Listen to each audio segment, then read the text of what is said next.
जब हम बात करते हैं मातू पगली या फिर माता मातंगी के बारे में, वो मातू पगली उनको बोलते नहीं है, वो एक एपिसोड का नाम देना था, इस वजह से मातू पगली उसमें लिख दिया गया फॉर बेटर अंडरस्टैंडिंग। मातंगी माता के बारे में अगर मैं आपको बताऊं तो वो थोड़े मतलब कह सकते हैं कि चंचल स्वभाव जैसा होता है ना राहुल। आप सोचो एक ऐसा इंसान जो बहुत ज्यादा भयानक हो, मतलब भयानक में ऐसा भयानक नहीं कि मतलब आपको डरा दिया, भयानक में ऐसा भयानक कि उसने अगर एक बार आगे बढ़ के एक कदम आपको डराया तो आपका हार्ट फेल, ऐसा भयानक। भयानक लाइक मुंजा भयानक नहीं वैसा कुछ लाइक मतलब वो मुंजा तो बहुत नीचे है तो कुछ नहीं है, लेकिन एक ऐसी भयानक चीज जो यदि आपकी आंखों में लगातार देख ले एक बार तो आप उतने में ही डर जाओ, आपका नर्वस सिस्टम ब्रेकडाउन हो जाए वहां पे कि ये क्या हो रहा है मेरे साथ, ऐसा करके। और उसी के साथ साथ वही इंसान जो डरावना है जिससे आप डर रहे हो वही थोड़ा पागल नेचर का हो, ऐसा डेडली कॉम्बिनेशन होते हैं माता मातंगी।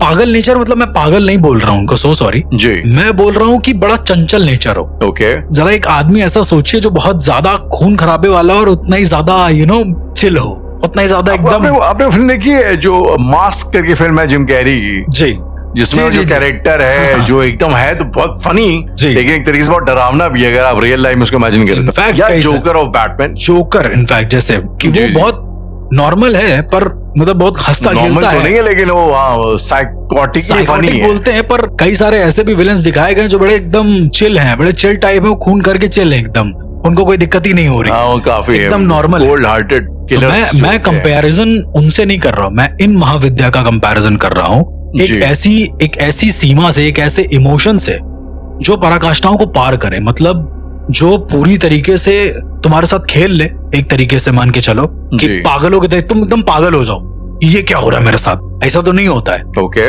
लेट्स सपोज उन्होंने जो जहां पर चिताएं जलती हैं वहां पर जो पिंड रखे होते उठा के दे दिए खाने को, लो खाओ। अब आप सोचोगे यार ये पागल है या मैं पागल हूँ, ये पागल इसलिए कि मैं उठाकर दे रही और मैं खा रहा हूँ, या फिर मतलब कंफ्यूजिंग स्टेट में पहुंच जाओगे, ठीक है। पर वो एक टेस्ट होता है, मैं ज्यादा डिटेल में नहीं जाऊंगा माता मातंगी के। तो ऐसा कहते हैं कि वो इतना विभत्स रूप होता है, इतना ज्यादा विभत्स कि स्वयं अघोरी लोग भी उनसे डरते हैं। इसका कोई रियल लाइफ एक्सपीरियंस का एग्जांपल देंगे आप कभी किसी केस को? बिल्कुल मैं देना चाहूंगा। मैं एक अघोरी जी की बात बताना चाहूंगा। वो अघोरी बने थे, मतलब उनके चरण पूरे हुए थे, शव साधना जो 10 चरण होते हैं कंप्लीट हुए थे, ठीक है। और अब चूंकि मणिकर्णिका जब आप जाएंगे, ऐसे मैं कहता रहता हूँ कि मैं मिला था, बहुत ही फिक्शन लगता है, लेकिन जब आप बनारस जाएंगे तो बड़ा ही नेचुरल लगेगा। काफी ऐसे कैरेक्टर मिल जाएंगे, रोज आपको मिल जाएंगे, राह चलते मिल जाएंगे, ठीक है। तो उस समय पे तो वैसे भी बहुत सारे लोग होते थे, बहुत ज्यादा लोग एग्जिस्ट करते थे। अब जी संख्या कम हो गई है, फ्रॉड ज्यादा हो गया है। तो जब बाय द वे यश, मैं इससे पहले कि आप स्टोरी पे आए, ये जो लोग अक्सर कहते हैं, देखिए यार बात ऐसी होती है, आप अपनी रियल लाइफ में भी जब भी आप मान लो किसी नए आदमी से मिलते हैं और उससे बातचीत करते हैं तो उसकी किसी बात पे आपको अपनी स्टोरी याद आती है जी। तो आपकी अगर आप अपनी लाइफ में भी देखोगे, आपके हजारों लोगों से मुलाकात हुई होगी, वो आपको 24 घंटे याद नहीं रहते। जब कोई इंसिडेंट होता है ऐसा जो उनसे रिलेटेबल होता है तो अचानक से उस इंसान की याद आती है, इंसान बोल देता है। बिल्कुल। तो मुझे नहीं समझ में आता, लोग कहते हैं कि इतने सारे लोगों से इतना कैसे हो सकता है आपकी लाइफ में। अरे भाई, तुम्हारी लाइफ में उतना हुआ होगा, हो सकता है शायद इंटरेस्टिंग ना हो, उसको नहीं बताना चाहो, या आपने उतना ऑब्जर्व नहीं किया, मेरा ये कहना है। अब चूंकि मैं खुद एक ऐसे बैकग्राउंड से आता हूँ जहां पर ऑब्जर्वेशन बहुत प्राइमरी है, बहुत ज्यादा हम ऑब्जर्व करते हैं चीजों को। जो लेट सपोज जो ऐसा थिएटर का बैकग्राउंड है, वॉइस ओवर का बैकग्राउंड है, उसमें तो ये सब बहुत होता है राहुल। आपका ऑब्जर्वेशन ही जिंदगी है। मैं भी लाइक बॉम्बे में रहा हूँ, मेरे आसपास बहुत सारे स्ट्रगलिंग एक्टर्स थे और बहुत सारे वियर्ड लोग भी थे, और मैं भी राइटर हूँ, तो कितनी कहानियां होती हैं, बहुत सारी कहानियां ऐसे 24 घंटे को एकदम जबान में याद नहीं आती। कुछ ऐसा होता है आपके आसपास, अचानक से आपको याद होता है यार ये तो वैसा लग रहा है जैसे हमारे उसमें था, जो मेरी बिल्डिंग में रहता था लड़का, जो क्राइम पेट्रोल में काम करता था, जो वो भी ऐसे ही करता था। तो ऐसे अचानक से याद आ जाता है जब आप कोई बातचीत में, और ये बड़ी नॉर्मल चीज सबके साथ ऐसी होती है मेरे ख्याल से। बिल्कुल राहुल। अब जब भी हम लोग बनारस की बात करते हैं, शमशान की बात करते हैं, तो इतनी सारी बातें मेरे अंदर से इसलिए आती हैं बिकॉज वो या तो मेरे साथ हुई हैं, या मैं जिनसे मिला हूं उनके साथ हुई हैं, उन्होंने कभी मुझे बोला है। एग्जैक्टली। और वो पॉइंट के लिए बोल दिया। अब जैसे ब्रह्मांड भेदन है तो कभी मेरे साथ तो नहीं हुआ ना, ब्रह्मांड भेदन किसी और के साथ हुआ है, मेरे साथ हुआ तो मैं बैठा नहीं होता यहाँ पे। तो वो हुआ है, वो मैंने जी लिया है उसको, कि उसने जब बोला है कि अच्छा ऐसा भी हो सकता है, तो मैंने उसको बता दिया आपको। खैर भाई मैं भी कभी पेरिस नहीं गया हूँ, लेकिन मुझे पता है कि आईफिल टावर है वहाँ पे, अब उसके लिए मुझे वहाँ जाने की जरूरत नहीं है, एग्जिस्ट करता है, गए उन्होंने मुझे बताया तो मुझे उसके थ्रू पता है, एंड वो प्रमाणिक रूप से मौजूद है, और गैर प्रमाणिक रूप से मौजूद भी है जी। अब जैसे हम बात कर रहे थे कि क्या कभी कोई ऐसे साधक मिले हैं जिन्होंने कभी कुछ ऐसा बताया, जी जी जी, तो वही अघोरी जिनकी मैं आपको बात बता रहा था, जो नए नए एकदम अपने चरम सीमा पर थे। अच्छा बाय द वे, जब अघोरी के 10 चरण पूरे हो जाते हैं जी, तो बड़े शांत हो जाते हैं वो, कम से कम 2-3 साल के लिए बिल्कुल एकदम धीर रूप हो जाता है, क्योंकि ऐसा कहते हैं कि शव साधना करने के बाद यू विल गेट न्यूट्रल। तुम मतलब ऐसे न्यूट्रल हो जाओगे कि तुम्हारे शरीर में अगर बिच्छू भी काट लेना तुमको फर्क नहीं पड़ेगा, तुम कहोगे ठीक है, इट्स ओके, ऐसा करके मतलब तुम्हारी ऊर्जाएं इस तरीके से काम करेंगी कि तुमको वो सच लगेगा ही नहीं। तुमको सच क्या लगेगा, मौत के परे जो है वो तुमको सच लगेगा। मुझे साधनाओं से बड़ी अजीब सी बात मुझे अभी रिसेंटली हाल फिलहाल पता लगी है जी। चलिए खैर आप मैं बता देता हूँ, उसके बाद अपनी स्टोरी आप कंटिन्यू करिएगा मातंगी वाली। ये मुझे बताइए, मुझे रिसेंटली मैं नैमिषारण के जो है एक हमारे जानने वाले हैं, परिजन हैं, उनसे मेरी बातचीत हो रही थी, तो उन्होंने एक बाबा के बारे में बताया। I don't think so you will believe me, लेकिन वो जो है वो साधना करते हैं, और ये जो साधक है ना, ये नैमिषारण वाले, ये हनुमान जी के किसी रूप की करते हैं पूजा पाठ, और वो बेसिकली अपने खुद के वीर की पूजा करते हैं, मतलब नॉट कि वीर का स्खलन करके निकाल के नहीं, अपने बॉडी, उनका कहना ये है कि वो अपने बॉडी के अंदर के वीर की साधना करते हैं, अपने वीर को वो कर रहे हैं, अब उसको क्या कॉन्सेंट्रेट कर रहे हैं या जो आप कह लो उसको बेसिकली। मुझे ये चीज बायोलॉजिकली आई डोंट नो, मुझे ये चीज ना it kind of made sense to me, कि मतलब वो जो कर रहे थे वो मुझे टेक्निकली मुझे बायोलॉजिकली समझ में आ रहा था कि मतलब बेसिकली वो क्या कहना चाह रहे हैं, बट क्या ऐसी कोई साधना पर से होती है भैया, के लिए ब्रह्मचर्य की साधना कर रहे थे ऐसा कुछ? बिल्कुल आप ये कह सकते हैं कि वो कंट्रोल नियंत्रित करने की साधना कर रहे थे एक तरीके से, कि कब क्या हो सकता है उनके साथ। जैसे आपने बोला कि वो वीर की साधना कर रहे हैं जी, मैं मतलब इसको सीधा जोड़ना चाहूंगा, कह सकते हैं कि एक साधना और एग्जिस्ट करती है, उसको बोलते हैं मधुसुंदरी देवी की साधना। कौन सी? मधुसुंदरी देवी, मतलब आप त्रिपुर भैरवी से उसको कनेक्ट कर सकते हैं, 10 महाविद्याओं से कनेक्ट कर सकते हैं जी। उसमें ये होता है, उसमें इस चीज की साधना होती है जी। मैं इसको एंडोर्स नहीं कर रहा हूं कि कोई भी करे जाके इसको, बट एक चरण में ये साधना करनी पड़ती है। ओके। अब वो अलग अलग अपने अपने गुरुओं का मानना है कि कौन सा गुरु किस तरह का निर्देश दे रहा है किस शिष्य को। जी जी जी। तो कहीं कहीं पर मैंने सुना है, मैंने कभी इसको फील नहीं किया है, बट मैंने सुना है कि कहीं कहीं पर यह भी होता है कि जो आत्माएं आती हैं, लेट सपोज जो स्वयं एक स्वरूप आता है देवी का, वो देवी नहीं होती हैं, उनका एक स्वरूप होता है एक तरीके का जो इंसानी स्वरूप होता है। मतलब ये बहुत इन डेप्थ है राहुल, मैं थोड़ा सा बताना चाहूंगा इसके बारे में कि एक लेडी जिसके अंदर या जिसके प्रति आप आकर्षित हो, शायद 5वां या 6ठा चरण होता है, तब उसमें जब आपके मूलाधार चक्र की एनर्जी को कंट्रोल करने की बात आती है कि आप कैसे उसको कंट्रोल करते हैं शव साधना के पहले, क्योंकि शव साधना में यदि आपका मूलाधार चक्र एक्टिव नहीं है या कंट्रोल्ड नहीं है तो आपकी मौत निश्चित है। ओके। तो इस वजह से पहले वो साधना करनी पड़ती है, उसके बाद आगे बढ़ना पड़ता है। तो उसमें ऐसा होता है राहुल, कहीं कहीं पर मैंने सुना है किसी किसी बाबा से, उन्होंने मुझे बताया है कि आत्माएं आती हैं, देवियां आती हैं किसी स्त्री के शरीर के अंदर, ठीक है, उस समय उसके चेहरे के हाव भाव सब बदल जाते हैं, शरीर से खुशबू आने लगती है, मतलब पूरा बिल्कुल हाव भाव बदल जाता है। और जंगल के किसी खंडहर के बीच साधना के दौरान आपको संभोग की प्रक्रिया करनी पड़ती है। जब आप ये करते हैं तो आपको उस समय स्खलित नहीं होना है, आपको एजैकुलेशन नहीं होना है आपका। यदि आ गए तो उसी बीच वो जो देवी है, जो एंटी जो भी बोल लो उसको, वो आपको मार डालेगी। तो साधना के बीच में ही आप मर जाओगे। मंत्रोच्चारण करते करते यू विल हैव टू मतलब आपको उस पोजीशन में ही सेक्स करना होगा कंटिन्यू। अब ये सुनने में थोड़ा अलग है, लेकिन ये मैंने शाक्त संप्रदाय में किसी इंसान से सुना है। एक फिल्म है बंगाली फिल्म कॉस्मिक सेक्स, पता आपको? जी सुना है, मैंने देखी नहीं है जी।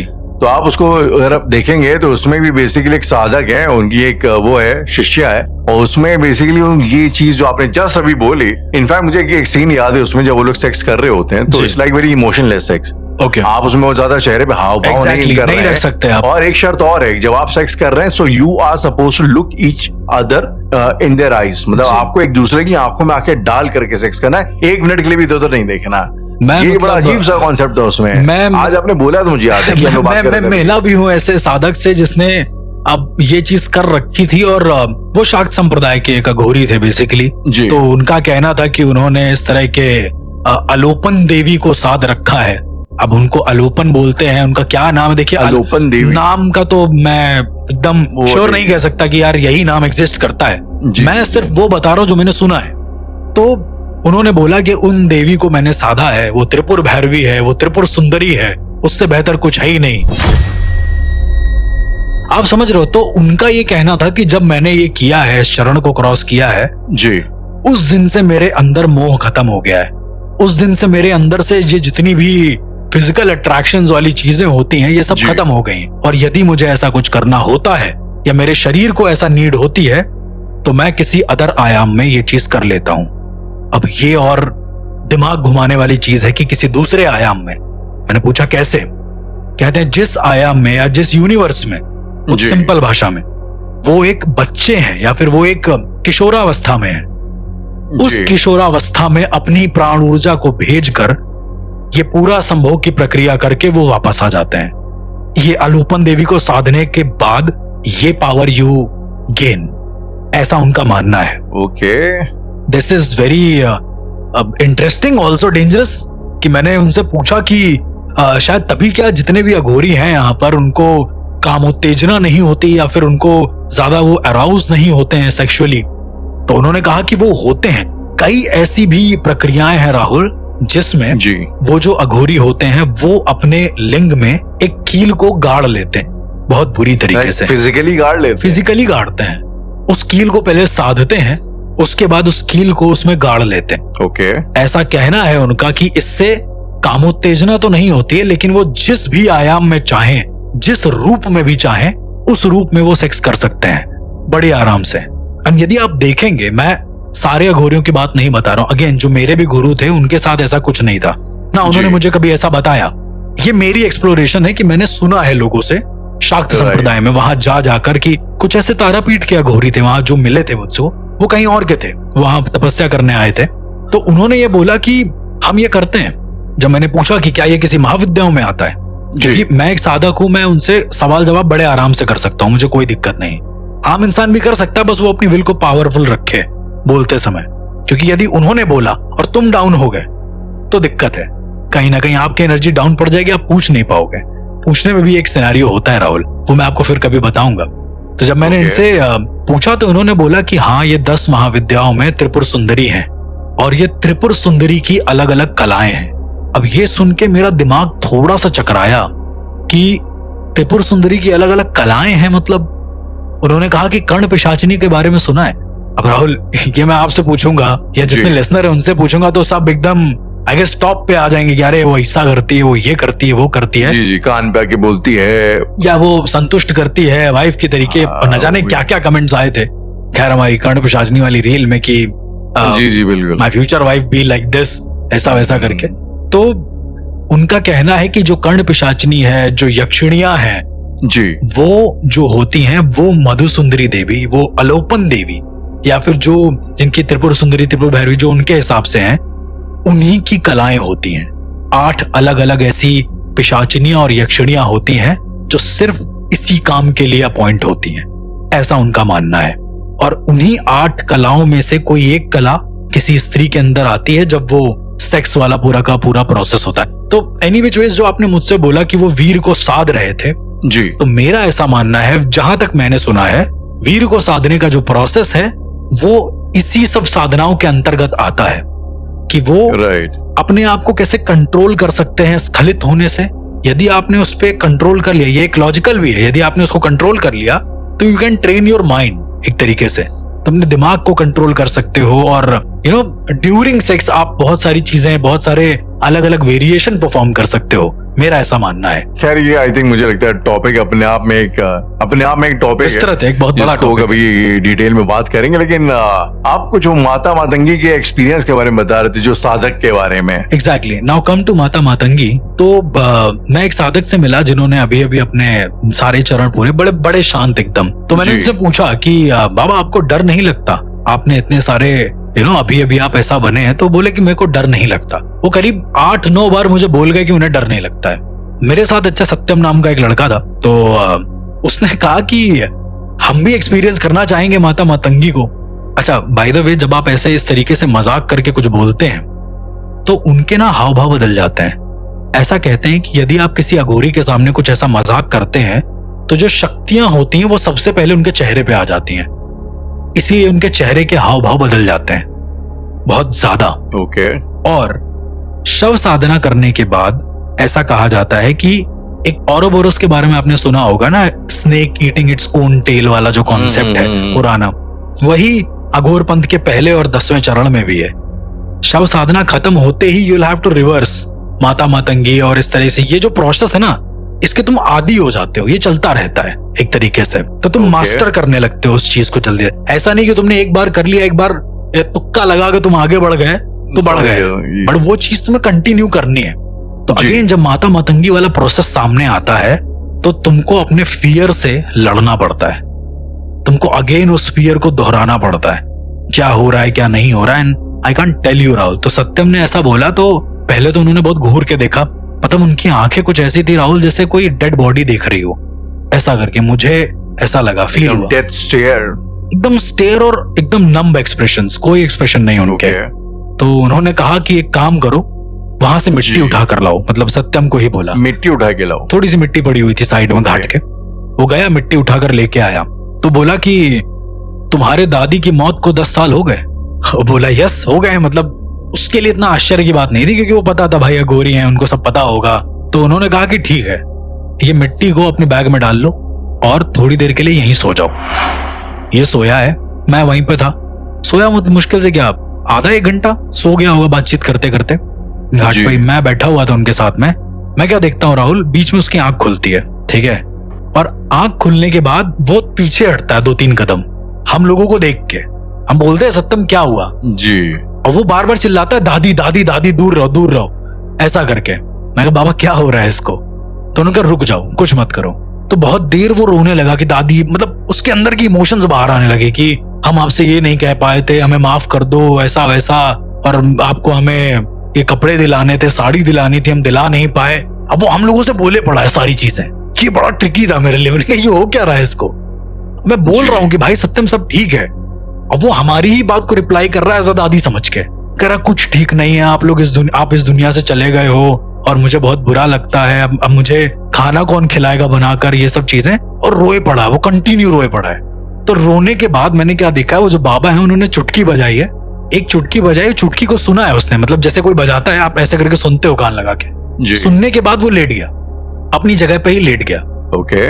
लेट के अचानक से उठा है तो एकदम हाफने लगा जोर जोर से। मैंने कहा क्या हुआ? तो बोला कि मतलब पहले आधा घंटा तो कुछ नहीं बोला उसने। उसके बाद उसने बताया कि जब मैं आंख खोला हूं तो मेरे सामने मतलब दादी लेटी हुई थी, पूरा वही अर्थी अर्थी में जैसे लेटती हैं। और लेटने के बाद द मोमेंट मैंने कोई रिएक्शन करने की कोशिश करी है, उन्होंने मेरी बॉडी को स्थिर पकड़ लिया है, मतलब हिलने नहीं दिया है। सोचो एक सफेद चादर में वो लेटी, उन्होंने पकड़ लिया अपने बच्चे को जी, और बोला है कि क्या मैं तुम्हें मरी हुई दिख रही हूँ, ऐसा करके। ये उसने अपना एक्सपीरियंस बताया, मुझे नहीं हुआ, ये उसने बताया। जिसको सपने में ऐसा आया? हाँ, ये उसको हेलुसिनेट हुआ, आंख खोल के हेलुसिनेट हुआ, सपने में भी नहीं, आंख खोल के हेलुसिनेट हुआ। तो उसने बोला कि मतलब उसने ये बोला कि दादी की आंखें दिख रही थी कि वो मर गई हैं, पर उनकी आंखें स्टिल नंब थी, मुंह में तुलसी का पत्ता साइड में लगा हुआ, वो सारी चीजें जो प्रॉपर होता है डेथ में। और उसके बाद जो हम लोग हैं वो उसे दादी दिख रहे थे, मतलब मैं जो उससे बोल रहा हूँ उसको लग रहा था दादी बोल रही है उठ के कि सब ठीक है, परेशान मत हो, परेशान मत हो। एकदम कॉन्फ्लिक्ट वाला सिनेरियो। वो राहुल परेशान हो गया था सोच के। उसने मिट्टी निकाली और बाबा को दे दी। बाबा ने कहा कि दोबारा कभी शक्ति को परीक्षण मत करना गलती से भी। अब अगेन बैक टू माता मातंगी जी। ये जो प्रोसेस था, ये पहला प्रोसेस था डेथ को फेस करना। उदाहरण के तौर पे तुम्हारे सामने अगर कोई मरा हुआ इंसान है और वो आंखें खोलकर तुमसे बात करता है जी, आउट ऑफ नोवेयर, तुम नहीं कर पाओगे क्योंकि तुम्हारी बॉडी डिनायल में है। वहां पर पूरा शरीर डिनायल में होता है कि वो इंसान मर चुका है, अर्थी पे लेटा है यार, वो तुमसे बातें कर रहा है। इट्स लाइक सेइंग कि अगर आप कहीं चल रहे हो, कोई कुत्ता आपके पास आए, अचानक से कुत्ता बोलने लग जाए, एग्जैक्टली, मानोगे नहीं कि ऐसा हो रहा है। कोई इतनी हाइपर साइंस नहीं है। हमने पिक्चरों में देखा है कि भाई कुत्ते बोलते हैं और भाई वो स्कूबी डू चल रहा है उधर, वो बात कर रहा है इस तरीके से जी। पर क्या होगा अगर ये चीज रियल में हो जाए, क्या होगा अगर ये आंख खोलकर तुम्हें हो जाए। मैं एक पॉसिबिलिटी की बात कर रहा हूं, मैं ये नहीं कह रहा हूं कि यही होता है। नहीं, मैं समझ गया। तो अच्छा, क्या आपको ऐसा लगता है, मुझे ऐसा लगता है कि दरअसल क्या है, हमारे आसपास की जो रियलिटी है, ठीक है, उसकी अपनी बाउंडेशंस हैं, अपनी लिमिटेशंस हैं। आप कह लो कि कुत्ता बोल नहीं सकता है, जी। और भी चीजें हैं, चिड़िया तो चलती नहीं है, उड़ती है, वगैरह वगैरह। तो मतलब आप इन्हीं की रियलिटीज जो हमारी हैं आसपास की, उसमें अगर थोड़ा बहुत फेरबदल कर दो तो हम या तो उसको चमत्कार मान लेते हैं या फिर उसको मतलब कुछ ऐसा पैरानॉर्मल मान लेते हैं। ये बहुत बड़ा पॉइंट है। मतलब ऐसा नहीं है कि जो एक रियलिटी एग्जिस्ट कर रही है उसके अलावा कोई रियलिटी नहीं है। वही चीज कि मतलब देयर आर मल्टीपल रियलिटी। यानी कि अगर आप आज से अगर हम 500 साल पहले एक ये फोन निकालते और किसी से हमने बात करने लग जाते, भाई वो तो मैं भगवान ही मान लेता। वही भाई ये तो भगवान है, तो यहाँ पे कहीं और बात कर रहा है, वहां पे बात सुनने आ रही है। फिर उसमें लोग ये कहते हैं कि अरे बेवकूफ बना रहा है। हाँ, या तो एक सेक्शन और होता है कहता है बेवकूफ बना रहा है यार, ऐसा कुछ नहीं है। तो मैंने जब उनसे ये चीज पूछी कि आखिर ये क्या है, मौत को देखना है ना, जी। तो अच्छा, सत्यम बाय द वे मैं आपको बता दूं, एक ऐसा लड़का है, मैं अपनी जिंदगी में कुछ ही ऐसे लोगों से मिला हूं जो एकदम बेफिक्रे हैं। इमोशनल है वो एक अलग चीज है कि भाई उसको इमोशंस हैं, पर उसको फर्क नहीं पड़ता है। मतलब आप समझ रहे हो, उनके घर में मम्मी को चोट लगी, उसको कोई फर्क ही नहीं। आप एक समझ रहे, एक ऐसा इंसान जिसको डर नहीं, उसको अघोर घाट में डर नहीं लगा, सोचो। वो ऐसा दादी को लेके काफी इमोशनल था, मतलब मुझे लगा नहीं था इमोशनल पे। वो था नहीं इमोशनल राहुल, जो हो गया उस एक्सपीरियंस की वजह से। अब ये क्या बोलते हैं उसको, एक टिपिकल मर्द वाली जो फीलिंग होती है कि भैया नहीं रोना है, टॉक्सिक मैस्कुलिन है, मर्द है तो आंसू नहीं आएंगे, आंसू नहीं आएंगे, तो उसका ये वाला सिनेरियो था। और नहीं आते तो उसको एक तरीके से, अच्छा वो गलत भी नहीं है, गलत भी नहीं है एक तरीके से, कभी और भी बात करेंगे। पर अगेन जब उसने ये चीज देखी, जब आप ये देख रहे हो कि आसपास कोई नहीं, ठीक है, उदाहरण के तौर पे, और अब आप रो सकते हो तो रोगे, बात ये है, क्योंकि कोई देख नहीं रहा है तुमको। बात तो यही होती है ना, आधी पर्सनैलिटी हम तब छुपा लेते हैं जब सब लोग होते हैं, और आध बची कुची ऐसे ही छुप जाती है। तो जब हम अकेले होते हैं तो हम रियल होते हैं राहुल, ऐसा। और वो इस तरीके से कर रहा था, वो इस तरीके से कर रहा था बार बार कि दादी हम आपके बिना रह नहीं पाए, जबकि इसका एकदम उल्टा था, दादी हैं चली गई कोई बात नहीं, 10-12 साल पहले चली गई, तो मतलब ये नहीं कि अभी दादी हैं चली गई कोई बात नहीं, ये सब चीजें उठने के बाद भी वो यही कही रहा है। लेकिन जो उतना फेज था, तो मैंने उनसे पूछा, तब वो बाबा ने मुझे एक्सपीरियंस बताया अपना खुद का। उन्होंने कहा कि उन्होंने अपने पूरे परिवार को मरा हुआ देखा है, ये तो सिर्फ दादी थी। और मातंगी वाले एक्सपीरियंस में नहीं, जब ये अघोर पंथ के चरण में जाने वाले थे, उसके पहले ही इनके परिवार में कुछ ऐसा हुआ, कुछ खाना वाना किसी ने कुछ खाया होगा गलत, इन्होंने नहीं खाया। ये बाहर से कहीं आए, सब लोगों ने खाना वाना खाया, इन्होंने नहीं खाया, सब लोग सो गए। और राहुल, ये बाबा बताते हैं जब ये उठे हैं तो उनका पूरा परिवार खत्म हो चुका था। इन रियलिटी खत्म हो चुका, इन रियलिटी 7-8 लोगों का परिवार पूरा खत्म, और ये उठ के बैठे हैं, केवल सबके मुंह से झाग निकल रहा है, सब मर चुके हैं। जनरल चीज, इसमें कोई तंत्र नहीं है। तो नहीं, पर अर्श क्या ये उनकी साधना करने की वजह से ऐसा हुआ? नहीं, ये कुछ ऐसा नियति में हुआ होगा जी, कि भाई उन्हें जाना था, निकलना था साधना के चरण में, और खाने में शायद कोई जहर या कुछ भी कह लो, फूड पॉइजनिंग या वगैरह वगैरह, वो नियति का अपना कुछ कर्म था कि वो हो गया। इन्होंने बताया कि लोग कह देते हैं बड़ी आसानी से कि मौत आसान है, मौत आसान है, पर जरा सोचो, अघोरी जो मौत को जी चुके हैं, एक तरीके से समझ चुके हैं जी, वो मुझसे कह रहे हैं कि जब मैंने अपने 7-8 फैमिली मेंबर्स को मरते हुए देखा कि सभी के मुंह से झाग निकल रहा है, और जब खाने की वजह से या कुछ खाने में अब्रप्टली कोई मरता है तो उसकी आंखें बंद नहीं होती, खुली रहती हैं। उन्होंने कहा सभी की आंखें खुली हैं और वो देख रहे हैं, मतलब सब इनको देख रहे हैं एक अलग नजरों से। उन्होंने कहा कि वो फीलिंग मैं बयां नहीं कर सकता। हुआ कैसे था, लाइक कभी इनको ये चीज समझ में आई? उन्होंने बताया कि वो खाने में कुछ शायद कुछ गलत चूहा हुआ मर गया था, कुछ तो ऐसा कुछ तो सीन हुआ होगा जो ऑटोमेटिकली सबने खाया और सभी मर गए, जिसने भी खाया एक तरीके से। तो उन्होंने कहा कि मैं उस भाषा को, या उनके कहने का मतलब ये था कि मैं उस व्यथा को बयां नहीं कर सकता, उस सिचुएशन को बयां नहीं कर सकते। अब जो इंसान ने इतनी ज्यादा ड्रास्टिक सिचुएशन झेल ली हो, तो वो अपने फियर को क्या फेस नहीं कर सकता राहुल? कर सकता है, आम भाषा में कर सकता है। लेकिन जब माता मातंगी वाला सिनेरियो आया इनके साथ, तो इनको उसी सिनेरियो में वापस जाना पड़ा। इनके सामने वही उनके परिवार वाले थे, पर उठ के बैठ गए थे।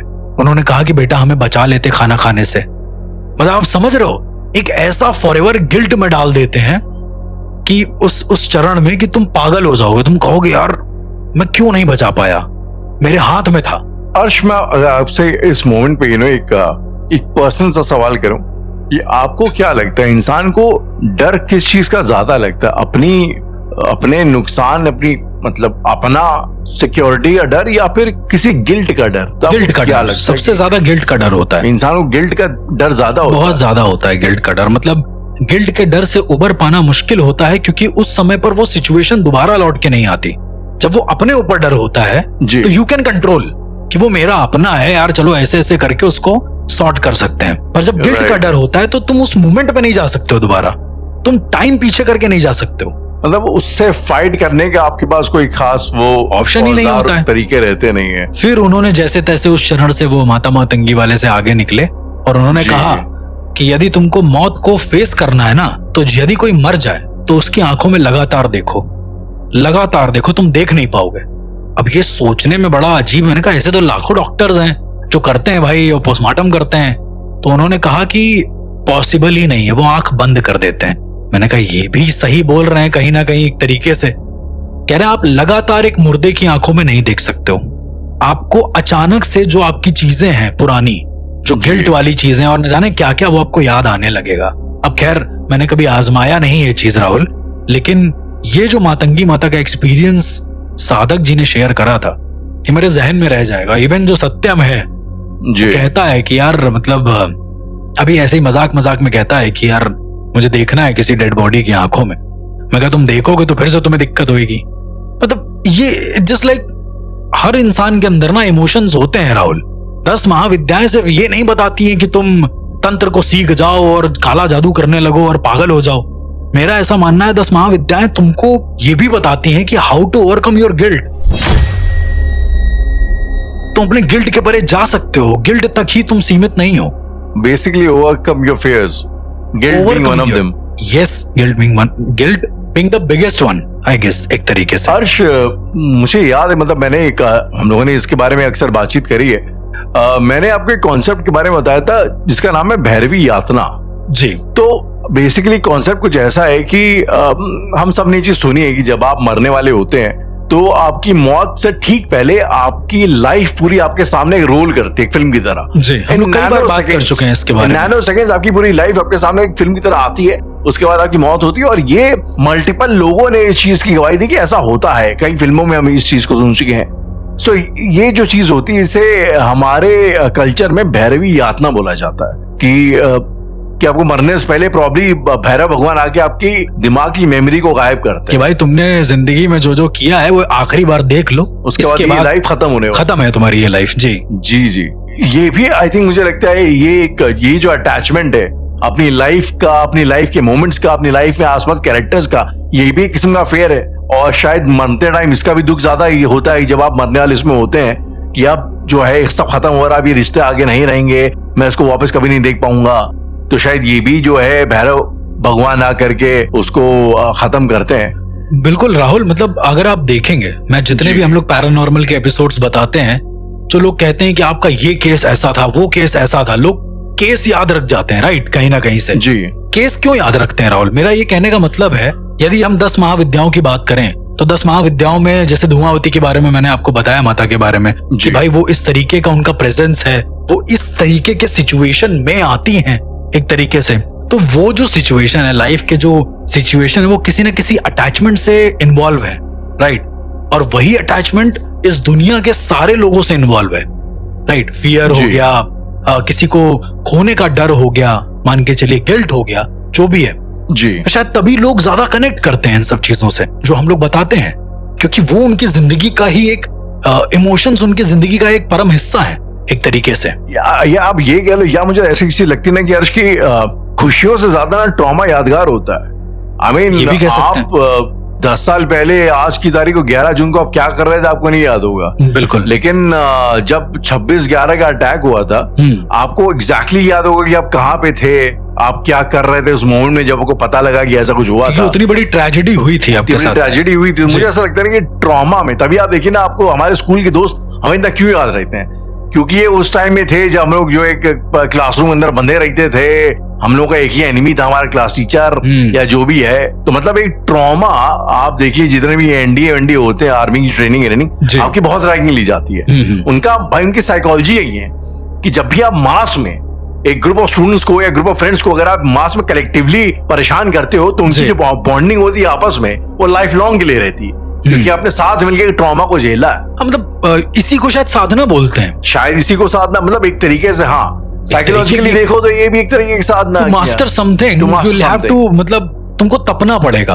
ऐसा वाला सीन है, झेलना पड़ेगा। प्यार मोहब्बत में भी सेम चीज बोलते हैं। आप रॉकस्टार की बात कर रहे थे, जब तक आपका दिल टूटता नहीं, और बात सिर्फ डायलॉग नहीं है, वो रियलिटी है। जब तक आपको इमोशन स्ट्रांगली नहीं अंदर से महसूस होंगे, पैशन अंदर से नहीं महसूस होगा, तब तक अपने आपको एक्सप्रेस करना नहीं चाहोगे यार। एक बहुत खूबसूरत एग्जांपल है इसका कि मैंने आपको एक बंदे के बारे में बताया था जो फोटोग्राफर था, अगर आपको याद होगा, जिसको बहुत जल्दी साधना कोई मिल गई थी, उससे मुलाकात भी हुई थी, जब बात भी हुई थी उससे। तो कहने का मतलब ये, उसको कितनी जल्दी साधना मिल गई, राइट? उसको ये सब करने की जरूरत, कोई साधना नहीं थी बाय द वे। वो उसको शक्ति कुछ आई होगी, आ तो जाती है, देखो शक्तियां आ जाती हैं राहुल, ऐसा नहीं कि नहीं आती हैं। अगर आप थोड़ा भी डेडिकेशन से करेंगे तो आ जाएंगी, पर आपके हिसाब से चलेंगी नहीं, आपको चलाएंगी। कहने का मतलब ये होता है। तो आ तो गई, लेकिन फिर वो शक्ति के काबू में हो गया। वो खुद मतलब बेचारा चाहता था कि उसके काबू में चीजें हो जाए, पर वो शक्ति के काबू में हो गया। ये बहुत खूबसूरत चीज है कि मतलब वो साधना के दौरान होने वाले जो एक्सपीरियंसेस होते हैं, मैं इतने जो साधकों के बारे में बताता हूँ, भले वो बगलामुखी हैं, मातंगी माता है या धूमावती माता है, तारा माता है, जिनके बारे में मैंने बताया, तो इन सब के एक्सपीरियंसेस में राहुल क्या होता है कि आपको झेलना पड़ता है, आपको तपना पड़ता है। आप कहो लात खा जा रहे हैं, कहो आपके सामने आप ही की मां मर जा रही हैं, मतलब यू नेवर नो कि कितने तरीके के इमोशन से, ट्रॉमा से आपको गुजरना पड़ता है। बिल्कुल। और जब आप उन सारे ट्रॉमा से गुजरते हैं तो आप एक परिपक्व, मतलब कहते हैं कि एकदम कंप्लीट होके निकलते हैं कि यार now I master this emotion और समथिंग, मैंने इस साधना को मास्टर कर लिया है, ये अब इस रूप में मेरे साथ है और अब मैं इसका यूज कर सकता हूं एक तरीके से। और फिर आप न्यूट्रल भी हो जाते हैं, because you know the outcome कि आगे क्या आने वाला है भाई। इट्स जस्ट दैट कि शमशान के बारे, अभी थोड़े दिन पहले ही मेरे एक भैया आए थे बाहर से, मैंने उनको बोला कि I used to go to shamshan, मेरी तरफ देखने लगे ऐसे करके। आई वाज लाइक इसमें कुछ है नहीं, मतलब शमशान इज वेरी नॉर्मल प्लेस। जब मैंने उनको यही बोला कि वहां पे नहीं मरता है कोई, मरता इंसान घरों में है या हॉस्पिटल में है, फिर उनको वो बात हिट करी, ये फैक्ट है। तो मेरा ऐसा मानना है राहुल कि ये जितनी भी महाविद्याएं हैं, ये ऐसे वर्क करती हैं जैसे आपकी जो कलेक्टिव कॉन्शियसनेस है वो किस तरीके से आप अपने अंदर ढाल रहे हो, शायद वही आपकी 10 महाविद्याएं हैं। मेरा ऐसा समझने का एक प्रोसेस है जी। अर्श, इसी बातचीत के दौरान आपने जिक्र किया था माता मातंगी के बारे में, जो बहुत चंचल स्वभाव की होती हैं। हाँ। और उनका, अच्छा, बातचीत के दौरान आपने ये भी बोला कि वो मुंजा के जैसी नहीं है, मतलब मुंजा से बोला, मुंजा मैंने कहा नहीं, मुझसे डबल है, मतलब उनसे डबल ट्रिपल वाला हिसाब किताब। एक एंटिटी में आती है मुंजा, मतलब वो एक देवी उसमें आती है, मुंजा एक एंटिटी है, वो देवी स्वरूप में, ये मुंजा एक एंटिटी के समान है जी। अर्श, रिसेंटली हम लोग फिल्म देख के आए मुंजिया, जो एक मुंजा के ऊपर बनी है। और मुंजा हालांकि हमारा म्यूचुअली बड़ा एक फेवरेट टॉपिक रहा है, हमेशा का भी रहा है, इनफैक्ट इसका ऑडियंस पब्लिक का भी, ऑडियंस का भी रहा है। अक्सर मुंजा के बारे में अक्सर बातचीत होती है। तो अगर मैं आपसे पूछूं कि फिल्म में, उस फिल्म में मुंजिया में आपको बीइंग अ पैरानॉर्मल एक्सपर्ट कितना रियलिस्टिक लगा, या कितना आपको लगा was just a fiction of imagination, तो आप उसके बारे में क्या बोलना चाहेंगे? अगर मैं आपसे कहूं कि जो हम लोगों ने पिक्चर देखी है मुंजिया, मुझे 1% भी नहीं लगता है कि मुंजा, ये जो इतना ड्रास्टिक कैरेक्टर है, वो ऐसा होता है। शायद मुंजा इससे भी परे है।